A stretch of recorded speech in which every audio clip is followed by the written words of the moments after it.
Welcome to Comic Construction. Let's check out the build, art, and story of Jenny Finn, written by Mike Mignola and Troy Nixie, with art by Troy Nixie and Farrell Dalrymple, published by Dark Horse. But first, a warning. There is implied sexual assault in the course of this story. I won't be touching on that in the review, but I just want you to know before you even consider reading this.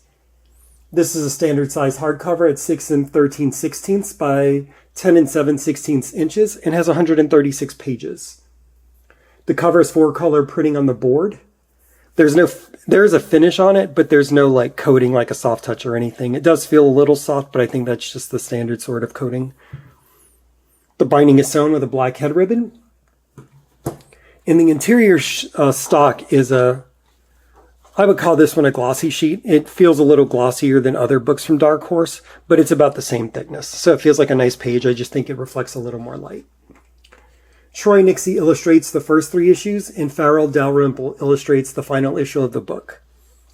Their styles work pretty well together. Nixie's art is a little more brush-like and flowy, and the use of shadows feels like a traditional horror comic style. It reminds me of the shadows Gene Colan does in Tomb of Dracula.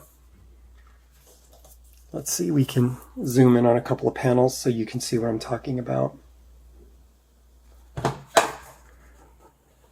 Dalrymple's art feels a little more straight-lined, but is in the same ballpark. Let's see.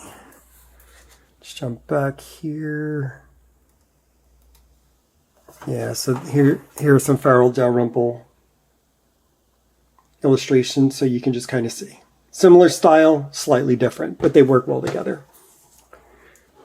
Jenny Finn follows the story of Joe. I bet you thought I was going to say Jenny, but it follows Joe as he moves through the seedy parts of London in the Victorian era.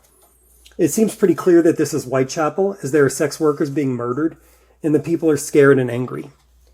Jenny Finn moves in and out of the spotlight as she visits people who are mutating in rather grotesque ways. Some have fish scales, fins, and tails growing out of their faces. Joe is worried about her because she looks like a child, so he follows her to make sure she's safe.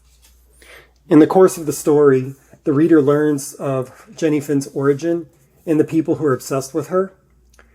The story also features all of the Victorian era trappings, including a seance by spiritualists, sex workers mingling with day laborers, and a generally creepy feel.